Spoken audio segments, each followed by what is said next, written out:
Período do Bronze Final, 1550 a 1200 a.C. Contexto histórico: possível saída dos israelitas do Egito com Moisés, a peregrinação no deserto e o estabelecimento de Israel como povo em Canaã e o período dos juízes na Bíblia. Odre. Os odres têm uma participação recorrente na Bíblia, especialmente na fala de Jesus sobre vinho novo e odres velhos, ou vice-versa. Lucas 5, 37 e 38. Odre era uma espécie de garrafa da época e era feito a partir de couro de animal. Um desses que está em exposição é de cabra. Recipiente de leite e mel, vaso com dois lados ligados a um tubo vazado. Este recipiente era acessível apenas para pessoas com dinheiro. A hipótese de que é colocado leite de cabra e mel de tâmara em cada um dos lados para se fazer uma bebida, fazendo referência ao texto bíblico de Êxodo 3, 7 e 8, onde Deus promete ao povo de Israel uma terra que emana leite e mel, simbolizando abundância e prosperidade. O termo mel provavelmente não se referiria ao mel de abelha, ou não apenas a esse, mas sim o de tâmara. Estela de Merneptah.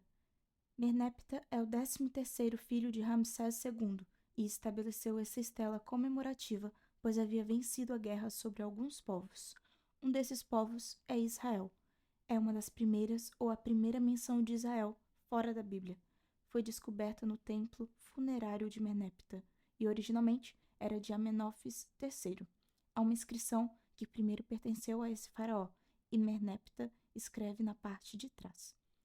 Alguns críticos diziam que Israel era no máximo uma tribo nômade, vagando pelo deserto por volta de 1200 a.C., mas essa estela traz Israel não como nômades, mas como povo de Canaã. Múmia de Ramsés II, considerado um dos mais importantes faraós do Antigo Egito. Ramsés II viveu durante a 19ª dinastia do Egito, 1303 a 1213 a.C., e reinou por volta de 66 anos. Tornou-se um dos faraós com maior reinado da história. Durante o governo dele, o exército passou por uma reformulação. Os guerreiros eram treinados assalariados e recebiam lotes terrestres. Sua grandeza não era necessariamente pelo seu tamanho, faraó baixo, um pouco mais de 1,70 m de altura, e sim pelo seu legado. É improvável que esse tenha sido o faraó do Êxodo, como filmes e desenhos apresentam. A múmia original está no Museu Egípcio, no Cairo. Vasos canópicos. Eram vasos utilizados para guardar os órgãos daqueles que passavam pelo processo de mumificação, e devido à rápida decomposição, os órgãos eram retirados imediatamente. Quando morto, a vítima teria seus órgãos retirados por meio de uma pequena abertura na altura do abdômen, por onde eram retiradas as vísceras, secadas e embaladas em linho e colocadas dentro de pequenos vasos. Quanto ao cérebro, era descartado e o coração era embalado e posto dentro do peito do faraó novamente. Os 4 vasos estão ligados aos 4 filhos de Horus, o deus falcão, e eram feitos de diversos materiais, como calcita alabastro, faiança, calcário ou pedras. Cena de julgamento. A cena original se encontra no Museu Britânico e traz a ideia do julgamento de Hunef, escriba e alto oficial egípcio da 19ª dinastia. Acredita-se que todos os faraós passavam pelo mesmo processo de julgamento, que consiste em: o coração era o único órgão que permanecia no corpo. O deus Anubis, deus da morte, conduzia o faraó para uma balança, e o coração era colocado de um lado e uma pena do outro. Caso o coração fosse mais leve que a pena, o faraó passava para o paraíso. Contudo, caso fosse mais pesado, havia uma besta preparada para matar o faraó nesse processo. Busto de Nefertiti. Descrita como a mais bela mulher do Egito, era esposa de Akhenaton. O fato dela ter apenas um olho pintado não é um indicativo de que ela fosse cega. É provável que o busto tenha perdido a cor de um dos olhos. Outras avarias podem ser vistas, tal como as orelhas quebradas. O busto original está em Berlim. Relevo do faraó Akhenaton.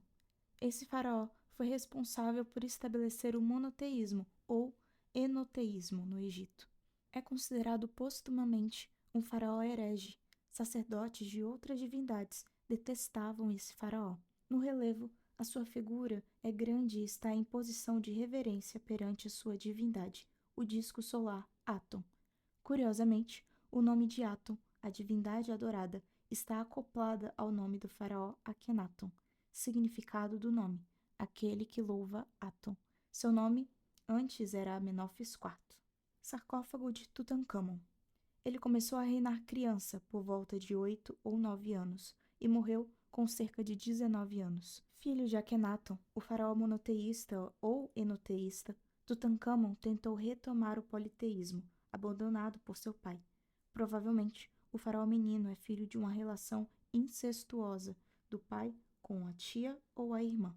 Talvez, devido a isso, o faraó possuía algumas deformidades, tais como dentes salientes, quadris largos e pé esquerdo torto. Não há certeza sobre o motivo de sua morte. Existe possibilidade de um assassinato, acidente ou picada de mosquito. Sua tumba foi encontrada praticamente intacta por Howard Carter, egiptólogo e arqueólogo britânico, em 1922, e possuía milhares de artefatos, muitos deles feitos de alabastro ou ouro puro.